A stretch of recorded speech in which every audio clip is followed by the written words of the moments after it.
While the entire world is focused on Venezuela and Mexico and Cuba and Colombia, Donald Trump just quietly put Canada in the hot seat. Why? Because the operation in Caracas isn't just about Maduro. It's an opening salvo against the British Empire. Here's what the president said. So we have to do something because we lost.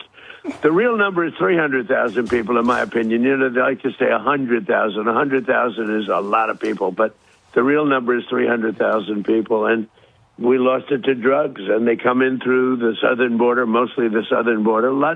Plenty come in through Canada, too, by the way, in case you don't know. But you're not supposed to notice that. The headlines covering that same press conference are focused on the usual targets, like this one in the New York Post.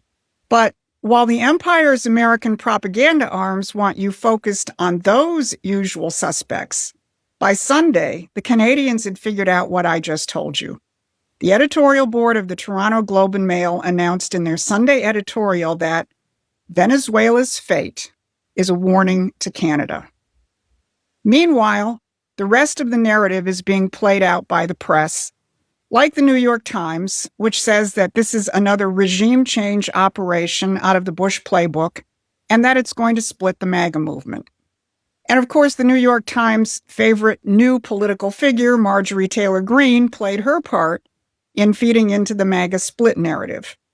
Meanwhile, the Democratic Party is playing its assigned role in the narrative, shrieking about Trump's actions, and some are already calling for his impeachment. But here's where it gets interesting. Some of Trump's opponents, like the former head of Britain's MI6 and walrus man John Bolton, immediately recognized that what the U.S. did in Venezuela was not a regime change operation. They're actually onto something. It isn't regime change. It's a surgical strike against the British Empire's irregular warfare, and a key component of that, which we have long called Dope Inc., the nexus of narcotics trafficking, terrorism, and the City of London's centered banking system. And today we're going to break that down. I'm Susan Kokinda. I've been tracking this since the 1970s, watching how the offshore banking operation was set up to sidestep regulation, sovereignty, and law enforcement. And I'm here to tell you that for the first time, someone is taking that on, and it's Donald Trump. So if this sounds like your kind of fight, please hit those like, share, and subscribe buttons so we can reach more people. Here's what we're going to cover today. First, it's not regime change, and the empire knows it. Second, how the empire's operations of dirty money is now in the crosshair, and the Russians know it, and how Trump is deploying to defeat all of these imperial operations. So let's clear up the biggest misconception right now. Many former MAGA allies, Candace Owens, Marjorie Taylor Greene, are screaming that this is neocon regime change 2.0. They're just looking at the surface or outright lying. But listen to Secretary of State Marco Rubio. He told us exactly what this is. I want to start with this big picture question. Is the United States now at war with Venezuela? There's not a war. I mean, we are at war against drug trafficking organizations. It's not a war against Venezuela. You cannot continue to have the largest oil reserves, in the world under the control of adversaries of the United States, not benefiting the people of Venezuela and stolen by a handful of oligarchs around the world, including inside of Venezuela, but not benefiting the people of that country. Did you catch that? He didn't blame socialism. He didn't blame communism. He blamed oligarchs and drug trafficking organizations. Now, that takes us back to Trump and his targeting of Canada, which no one seems to want to talk about. Because when you put the words oligarchs and drug trafficking organizations in the same context, you aren't just talking about the cartels in Mexico or Colombia. You're talking about key characteristics of the British Empire, which is the epitome of oligarchy. Or to put it another way, the rule of the few, which is what oligarchy means. And when it comes to drug trafficking organizations, the British Empire has been the most notorious entity in the world when it comes to making money off of drug trafficking, going back over 200 years, including the notorious Opium Wars of the 19th century. This has never stopped. It's just taken a new form. And that's the importance of Canada in this picture. It is run by the empire's favorite central banker, Mark Carney, and it is the major political outpost for the crown in North America, used for drug trafficking, as the president mentioned, illegal immigration, and terrorism. Unlike, say, someone like Mexican President Claudia Sheinbaum, whom Trump accurately characterized as terrified of the cartels, Carney has actually facilitated the financing arm of the cartels in his former role as the head of the Bank of England. While no one else is picking up on the Canada angle, some interesting folks who are not exactly Trump supporters are picking up on another aspect of this, on the fact that what the U.S. did in Venezuela is not regime change. Let's start with the former head of MI6, Sir John Soros. He isn't clutching his pearls about democracy. He recognizes this for what it is. What Trump did is a demonstration of raw power that bypasses the empire's rules-based order. Well, first of all, I think I'd be cautious about using the phrase regime change. The Americans have abducted the leader of Venezuela, Maduro, and taken him to the US to stand trial. But they are now already dealing with the regime. The army remains in power, the legal structures of the regime remain unchanged, and they're already talking to Delcy Rodriguez, the vice president who's been sworn in as the new president of Venezuela, and distance themselves from the opposition. So this isn't the sort of regime change of the sort that we saw in Iraq, and is commensurate with the clear reluctance by Trump to put large-scale forces on the ground. Sir John admitted this operation is new territory. He noted that Washington is already dealing with Maduro's successors and that the structures of the country remain. He knows this isn't Iraq, it isn't Tony Blair's regime change. It's something else. And he's not alone. Here's John Bolton.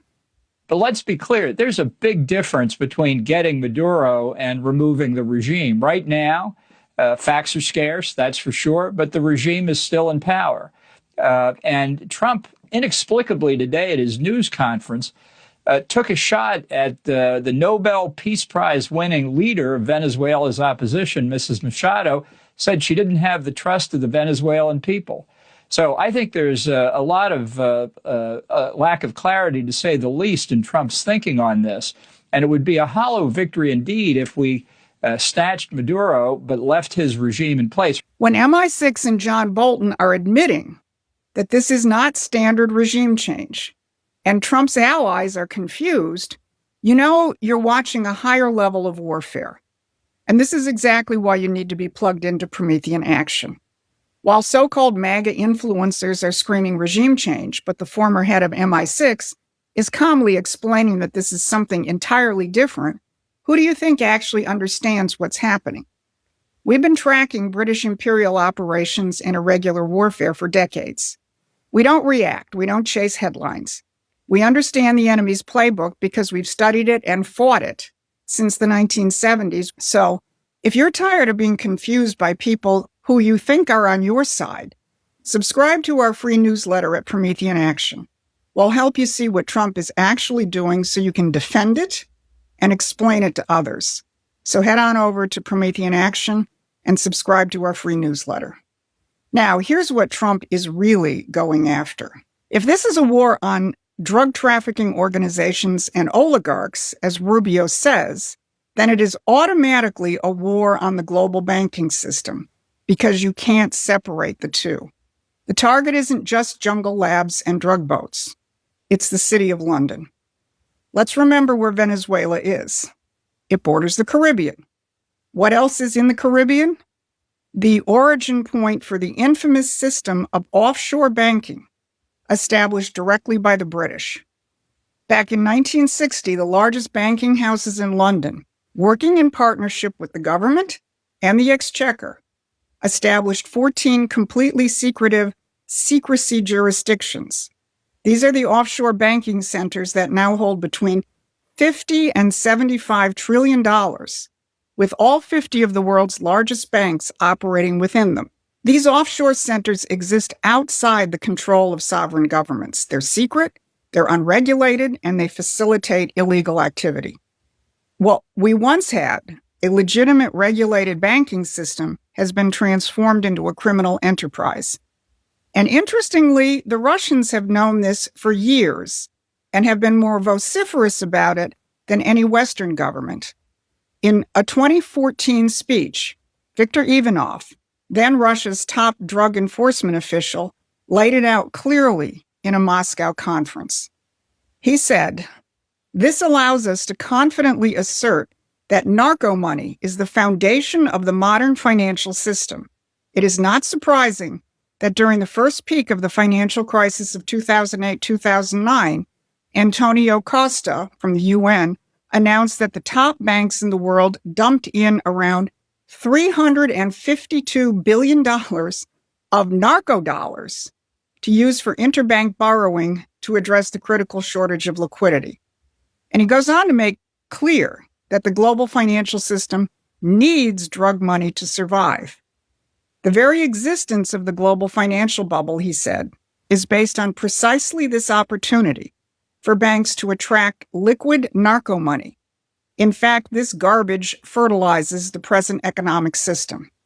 Now, this is a good time to remember that Treasury Secretary Scott Bessent recently commented that 50% of his job involves issues of national security.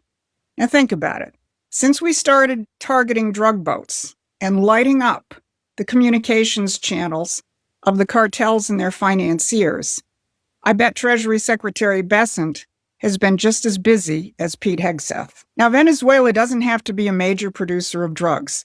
It's the facilitator for the spider web of narcotics, illegal immigration, and terrorism.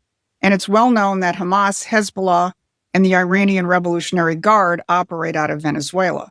So think about the implications. Trump's moves on Venezuela hits at this nexus, and it effectively attacks the liquidity of the offshore banking system established by the British in the 1960s. He's cutting off the flow of fertilizer to the globalist oligarchs. And this brings us to the real issue, which is the fact that we are fighting not regular warfare, but irregular warfare.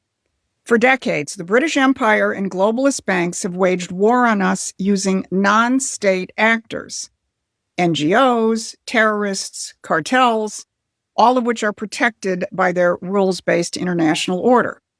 A couple of my friends discussed this when they summed up their discussion on Venezuela. Here's what Crypto Rich and Tom Luongo said. So here's Trump coming along, breaking the rules, which he has to do in order to defeat the international banking cartel, which is spawned out of the city of London. Well, you can't play by their rules when their rules-based order is all based on It favors them. and it favors them. They set the game board up.